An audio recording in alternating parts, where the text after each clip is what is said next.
Welcome to the Worldwide Robotic Milking Podcast with Gareth Jones of Robotic Milking Systems and John Gerbitz of Cow Corner Consulting. This is the international podcast dedicated exclusively to robotic milking topics from planning through production.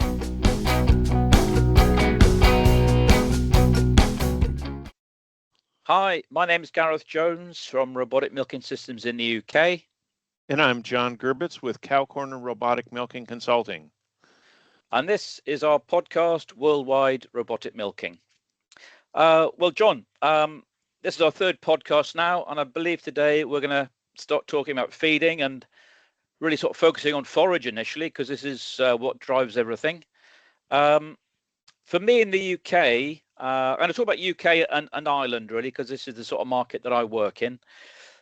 For us, forages are fairly simple. It's either good quality grass silage, which in some areas it's really all you can grow, in parts of West Wales, Southern Ireland. The further east you go, you then get into growing maize, or as you might call it, I think of another name for maize silage. It's corn silage, is it? Am I right? That's right. Yeah. There's some whole crop, but really those are our main forages in the UK. So I'm very interested to know what forages you can grow in the US and how you process them.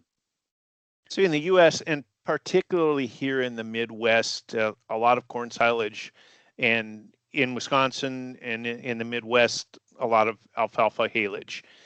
The corn silage is kind of all across the U.S. The dairies in the West are also feeding a lot of corn silage, and I think we've gotten pretty good at managing the starch digestibility and fiber digestibility of the corn silage, and so it's really become a staple. And a lot of dairies in the range at 2/3 corn silage to 1/3 alfalfa haylage, but some, depending on the growing conditions, going as high as 80% corn silage. We certainly have some pasture and some places where grass is used as a forage, and a growing interest in growing cover crops for regenerative agriculture. And those cover crops might be a small grain, a winter small grain that's planted in fall for cover crop and then harvested in spring as a forage. And some of that goes towards heifers, but some of it is pretty high quality feed that people are feeding to cows as well. That's a little more of a regional niche thing, but it's certainly something that has become more popular in the last couple of years. What about storage in the UK? How are you storing forages? 80% of, I would say, grass silage, maize silage is stored outside in silage clamps, as we call them. A small proportion, I don't know if you've ever come across big bale silage in the US. So that's Certainly. Yeah, you do. Okay. So there'd be a small element of that. I think you might find big bales are made end of season if they're just trying to grab a bit of grass that's gone on too far. Could you describe a silage clamp a little more for me, please? Yeah, so a silage clamp is, I would have thought it's the same thing as you have in the States. It's just where grass or maize silage is compacted in a big clamp outside, and we have to exclude the air, so it's sheeted down and weighed down. So presumably that's what you do in the US as well? Yeah, I think we just call that a pile instead of a clamp. Okay. But yes, I think we both have the same thing. Just the term clamp is what was unfamiliar to me. Okay, so interesting. Just listening to what you were saying, and in terms of the amount of maize or corn silage that you're growing. So dairy producers aren't relying heavily on grass for making their own silage. It's lucerne and it's maize. Yes, that's okay. Correct. Certainly in the pasture areas, there would be more grass and probably some clovers species involved in the pasture, but particularly in the Midwest, corn silage and alfalfa are the primary forages. Or I think lucerne would be the same. Would be the UK name for alfalfa. Medicago sativa. Yes, I believe so. And as far as aware, this is a legume. It's a bit like a bit like a clover. It's Yes. leguminous. Yeah. Yes. Okay. So is that how's that crop? That's a green crop when it's harvested, is it? Alfalfa? Yes. Yes. Alfalfa is harvested green, so it's cut and usually wilted for. When I was farming, we made small squares of dry hay, and that needed to lay on the field for about 3 days in order to get it Yes. dry enough to make small squares. I don't remember the last time I saw somebody making small squares of alfalfa. It usually is harvested and fermented now, harvested at about 60% moisture. And depending on the size of the farm, the larger farms, it will be a clamp or a bunker silo that it's packed into. Very little use of tower silos anymore, but there probably are still a few out there. And then depending on the size of the farm, I think as we get maybe below 200 cows, more likely to see round bales that are wrapped in plastic, either in a line or individually, or bags. I think bags Okay. have been popular, um, but I think they've become a little bit less popular because the difficulty maintaining uniformity in a bag, because every foot is a change. If you're facing off a bunker that's 30 feet wide, you can face the whole bunker, and any variation in loads that came into the bunker is mixed in. Whereas in a bag, each load is fed as individually, and there's really no opportunity to mix it up as you go from field to field. So, Okay. uh, Yeah. So the other thing I was going to ask is obviously maize, as we know, is low in protein. You've got your alfalfa or your lucerne, which I think is high in protein, so that's going to help to balance the ration. And then the other thing you have in the States, which you don't really have in the UK, is you can grow your own protein. Because in the UK, we can grow oilseed rape, but the really good quality proteins we have to import. So what are you typically seeing, are you using to balance sort of your corn silage diets? a lot of would be soy products, so soybean meal, probably the byproduct from crushing soybeans for oil. There are some other things that might be used for specifically to increase bypass protein or something like that. Okay, yeah. And I suppose the main difference is that you can grow a lot of these things yourself in the US, which Correct, and in because many of your climate. cases, either growing it in the U.S. and but buying it onto the farm, usually in the case of soybean meal, but sometimes in the case of roasted soybeans, and this might be a whole nother topic, but as it relates to forage, growing farmers that grow soybeans on the farm and then have somebody come and roast them, and so it really becomes contained on the farm, that everything is homegrown. Okay. That's certainly something that's not happening in the UK. Yeah, in terms of growing our own protein. So yeah, so really, I would say here in the UK, as a comparison, I would say the most you're going to see is the further east you go, you might get up to 60 or 70% maize in the diet, and the rest will be grass silage. In parts of sort of high rainfall areas like West Wales, it could be 100% grass silage. So they might go up and make 4 or 5 really good cuts starting at the end of April, beginning in May, right the way through the season. The guy's doing a really good job. It'll be the same in Ireland.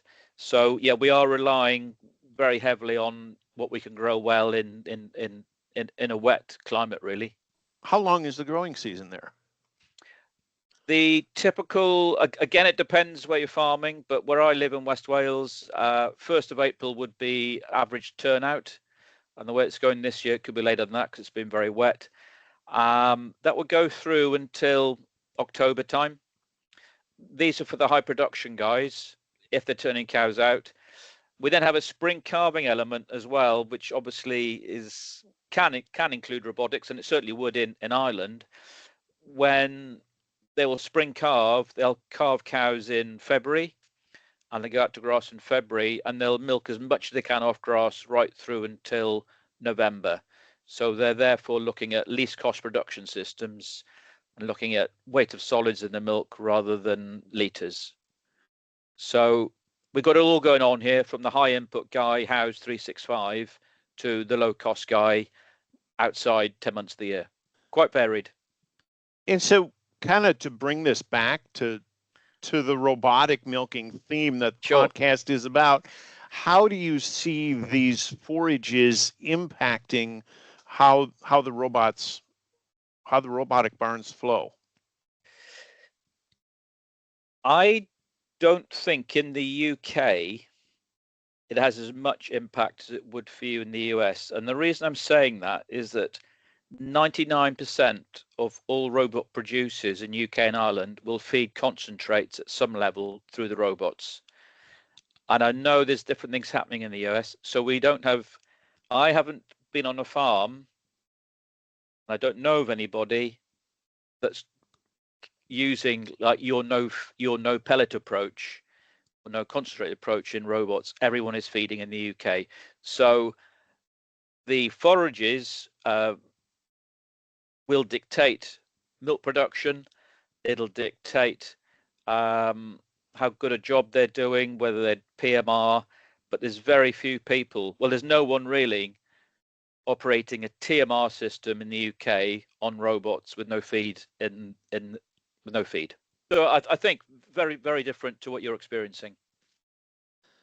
Yeah, I think the high quality corn silage and the amount of corn silages in our rations is a key part of that. And I think this is the first thing I'm looking at when people talk about whether they're going to build a free flow barn or a guided flow barn.